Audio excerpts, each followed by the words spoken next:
Hi guys, this is Kaika. I'm here with a video to share with you guys how to travel light. I think traveling light is so important, especially if you are traveling alone and especially if you are going to many different places at one time, because you will need to transit with your luggage so much that when you are moving from one place to another, you will really wish that you pack light. So this is not a packing video, this is a how to pack light video. So I am just going to share tips that will directly decreases the size of your luggage. So my first tip is to find the right bag. Whether you like to have a luggage or a backpack, it really depends on your style. If you like being mobile and you are physically quite able, and I guess a backpack is more suitable for you. But for me, I'm like, no, I will just drag my bag along. When I went to Europe, I actually traveled with this, like a compressible luggage. When you are not using it, you can actually compress it down to this. So this is the wheels. Forgive my pants, it doesn't suit my top at all, I know. This is how it kind of looks like. It opens up entirely and then you can, ta-da!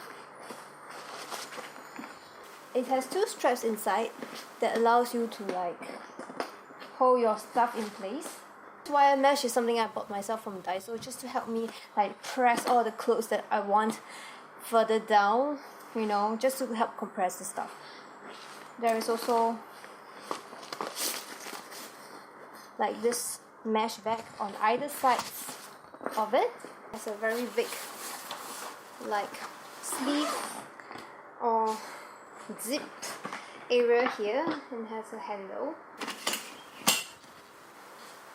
It's a carrying size baggage, so I can actually hand carry it onto the flight. I also have another one. This is another cabin size baggage I brought on my Trans-Siberian trip. It's even lighter than the other luggage, but I don't like the fact that it doesn't open up fully. Starting off with a small bag keeps you honest. If you have a big bag, there's a high tendency that you will want to put even more things into your bag. So if you have a small bag, you pack lesser. I like to find a carry-on bag that is lightweight and fits my travel style. And I'm a little bit more biased towards soft case because I think they're just easier to squeeze into all the tight spaces. My second tip is to understand the climate. You don't want to overpack, but at the same time, you don't want to underpack, because I hate being cold.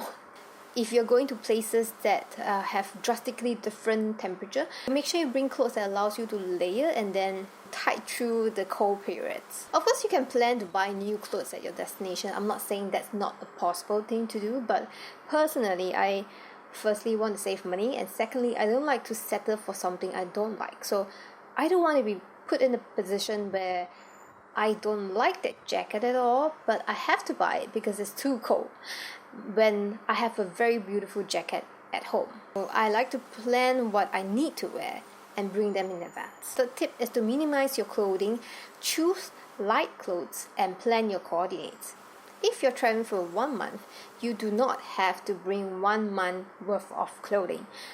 The general rule of thumb, I think, is to bring 7 sets of clothes, stuff that you can mix and match and you can layer on top of each other for warmth. If you are not a fashionista, want to be like me, like yeah, not really fashionable, but I want to be fashionable.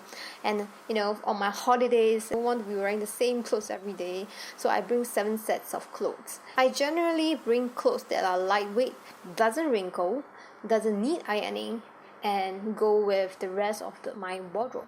You have heard this tip so many times, and that is to layer your clothes. I travel mostly to temperate countries, to places that are cold, other than where I am, but I've almost never had the need to buy new clothes except for my thermal wears and my jackets and maybe my snow boots, which, you know, there's no way around that. But I don't have to buy new clothes, and I live in Southeast Asia, so my clothes are very thin. How I combat the cold is to layer them. I'm a big fan of Uniqlo's Heat Tech. This is like a thermal wear that traps your body heat and blah blah blah. They roll up into something very small. I went to summer here in Europe, which is still kind of cold in some places to me. I would wear a thermal wear, and then I wear another layer, like this really thin chiffon kind of crop top. So that's how like I pair things up. I also like to bring thermal tights They look like normal tights, but there's fur inside of it. So sometimes if I'm going to a place that is really cold, I will wear this and then another pair of fake jeans. So these are my fake jeans. They're elastic tights. I like them so much because they're just so comfortable and there's different texture. This is very thin. This is more like a cotton pants actually. Has an elastic band. This even has pockets. I love to bring this to travel because they're so comfortable and it's very easy to layer with them because sometimes jeans can be a bit bulky and I don't look very good in jeans. That's why I stay away from jeans. But I think I look okay in this.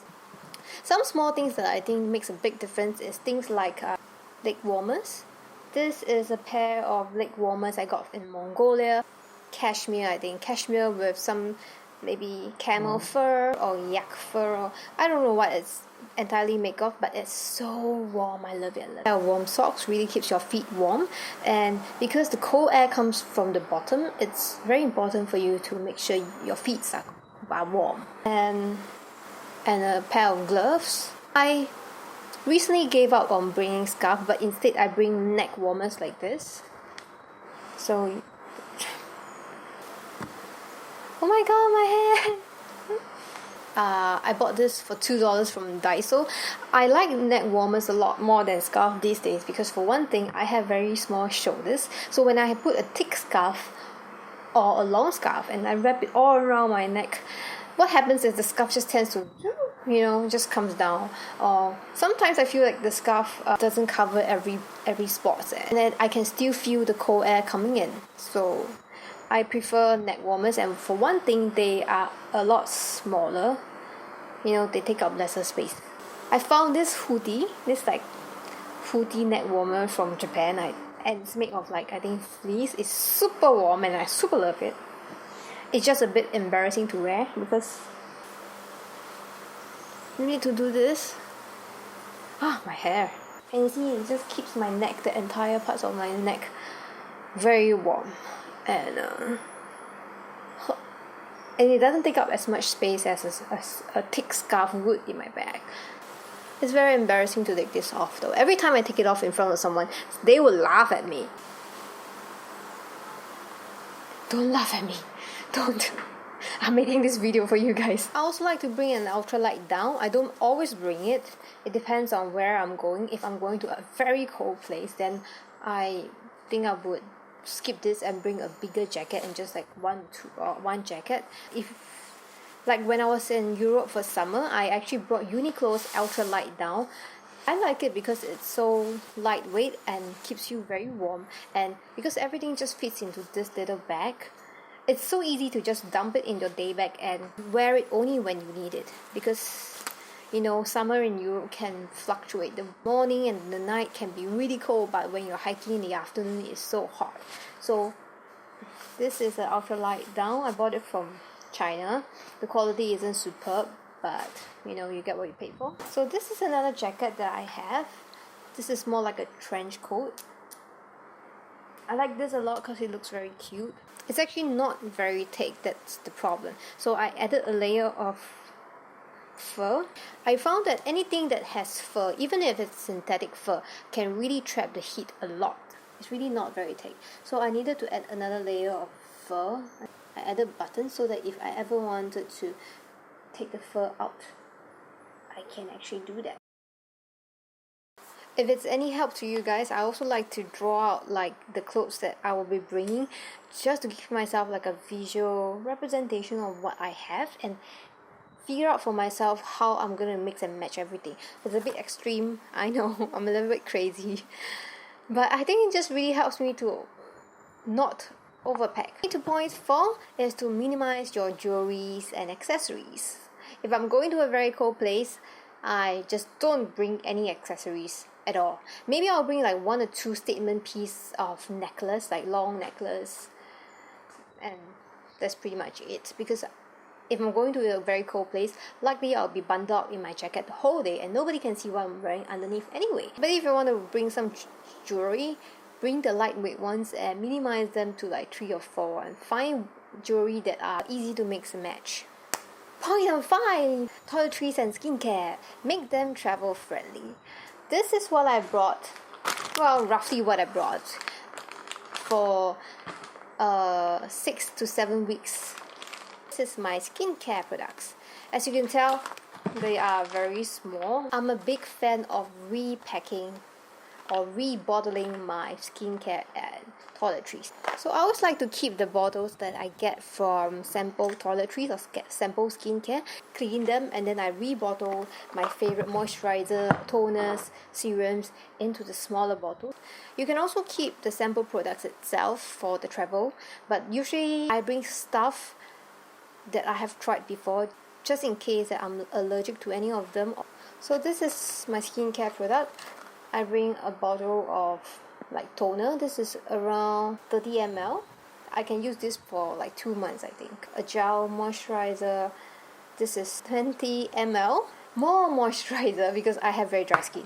This is a contact lens case, but I use it to put like hand creams. This amount is probably not going to be enough for 1 month, but don't worry if you run out of hand creams or any skincare and toiletries, you can always buy more. Like the sample size Laneige time freeze series. I also like to bring a couple of face masks because I have very dehydrated skin and I am quite addicted to face masks because my skin just needs the moisture.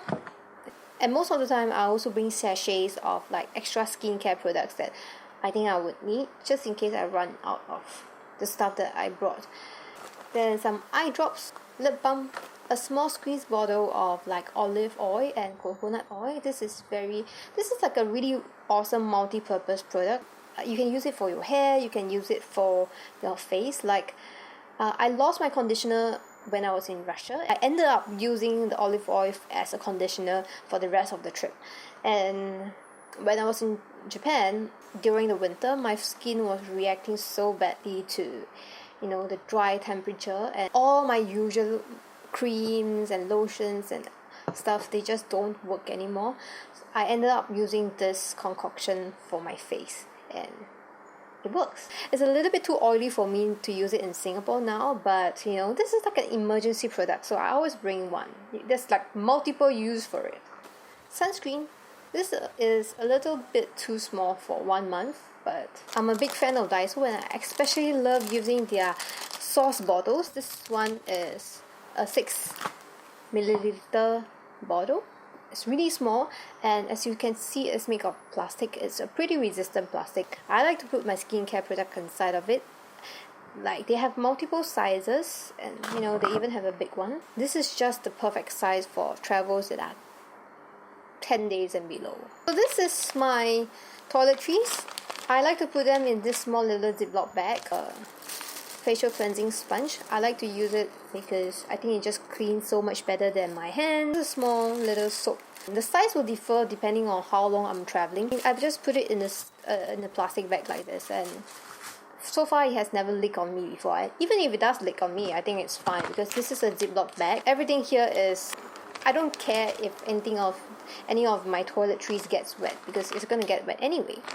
These two are 60 milliliter each. From my experience, if I'm going to be traveling for 5-6 weeks, this is more than enough. So if you're not checking your baggage in and all this will go into the airplane with you, make sure everything is within 100 ml each. And then the entire capacity of liquids and aerosols and gels is less than 1 liter. Tip number 6 is to shrink your makeup. If you can skip the makeup, then skip it. If you can't, then shrink it. So this is my makeup pouch. It's very small. The bag itself is like a nylon polyester material, and the bag itself is very lightweight. That's why I brought it. And loose powder in a small container like this. And then I also bring a small retractable brush, cream blushes inside a small like contact lens case. Also have things like my eyeliner, a small and very slim concealer. This is how I pack my eyelashes if I want to use them. So I put them in a small SD card. Palettes like this, like they come in a quartz. This is super lightweight. This is a sample from Coaster Sands. I love this. This is eyeshadow from Daiso. Love traveling with this because, you know, the colors are very, very nice, very neutral. It's easy to mix and match. You can't go wrong with this. And then there's a space for me to put this small sponge applicator, and then the tinted lip balm. I even have a small mirror from Sasa. Ta-da! So you see, everything fits into this small little bag and weighs maybe, I don't know, less than 100 grams. If you're going to bring like liquid foundation or primer, you can also put them into small containers like this. This is the Daiso's sauce container, as I've mentioned before. Point number 7, minimize the amount of shoe you bring. I generally like to bring just 2 pairs or maybe 1 more pair depending on the size of them. So when I was in Europe, I actually traveled with a pair of Fox and a small canvas shoe. I like canvas shoe because firstly, they are very hardy and they are flat soled, so it's like I can do my trekking or climbing with those. When I was in Europe, I also traveled with a pair of black jelly shoes. The jelly shoes primarily functions as my sandals because they are made of plastic. It's easy for them to dry and they don't spoil so easily, so I can kind of just wear them into the bathroom. I like that pair of jelly shoes because they still look presentable enough to go shopping in them, you know. Tip number 8 is to minimize your gadgets. As much as you possibly can, don't bring your iPad and your laptop. I bring my laptop because I need to edit my videos and, you know, for all my photographs, but you kind of don't want to end up losing them. If you're wondering whether you should bring a DSLR or a small camera, then I would say it really depends on you, depends on what you want to get out of the trip. Like for certain trips, for my long summer trip to Europe, I was going to 7 different countries and I brought my Sony Alpha 5000. This is a small mirrorless interchangeable lens camera. When I went to Japan, I brought my DSLR because I choose to do that. There's many reasons. So anyway, but ultimately, reduce your gadget. Point number 9, get a travel adapter with a USB port. This is a travel adapter with a USB port. It's just one USB port, but there are some adapter that has more than one, and it's so amazing. It's so amazing that I'm dedicating 1 point to this thing. So of course I can charge my laptop with this, and then I will charge my handphone or my camera with a USB cable here. So if your camera charges like mine, just plug it in, and then you can charge your camera with this. So what this means is I don't need to bring the charger for my camera and I don't need to bring the charger for my cell phone. So that saves me so much space already. So if you haven't gotten one of these, go and get it. Number 10 is to reduce the paper that you bring. I write with my cell phone these days. I don't bring the paper out as much. And if you are an avid reader, I would recommend that you buy an ebook instead. And bring an iPad, a mini iPad, or just use your smartphone to read. Also, download any apps that will be useful for your travel. Like for example, because I book my accommodations mostly with Booking.com, I also like to download their Booking.com's app. The app is super useful. It tells you everything that you need about your hostel. Instead of having to write down each and every contact details and details about your hostels on paper, you can just rely on the app. There are many other apps, of course, for traveling, but generally for me, I just stick to Google Maps and my Booking.com app. Tip 11 is to wear the bulkiest item in transit. Wear your bulkiest shoe, jacket, hat, so you can save some money by not checking in your bag. And of course, wearing it on yourself reduces the need to put it into the bag. So when you're transiting, the extra will not be in your luggage. I have come to the end of this video. I hope you guys found this video useful. If you like this video and what you see, remember to subscribe and comment. Share with your friends who are traveling soon because it might be useful to them. And that's all. Happy traveling!